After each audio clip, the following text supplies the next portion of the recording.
সার্জিস আলমের ঔদ্ধত্যপূর্ণ বক্তব্যে খুবই অবাক হয়েছি। এখন মনে হচ্ছে আসলে আমরা কার সমর্থন নিয়েছিলাম।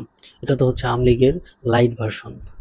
মানে শুধুমাত্র বিদ্যুৎ চলে যাওয়ার কারণে আপনি কলিজা টেনে ছেড়ে রাস্তায় ফেলে রাখবেন, এরকম বক্তব্য আপনি দিতে পারেন? এরকম হিংস্র অশ্লীল বক্তব্য আপনি কিভাবে দেন? পাশাপাশি আপনার তো অনেক টাকা পয়সা, বা আপনার দাদার অনেক টাকা পয়সা, গাড়ির বহর নিয়ে যেতে পারেন আপনি। তো আপনি জেনারেটর ব্যবস্থা করতে পারেন নাই? আপনি বিকল্প কোনো ব্যবস্থা করতে পারেন নাই? আর আপনি কি কখনো গ্রামে যান না? আপনার মানে ঢাকা থেকে নারায়ণগঞ্জ গেলে পরে বিদ্যুৎ পাওয়া যায় না, আর আপনার বিভাগ হচ্ছে পিছিয়ে পড়া, আপনার জেলা হচ্ছে পিছিয়ে পড়া, আপনার গ্রাম শহর যাই বলেন সবই ওই দিককার পিছিয়ে পড়া।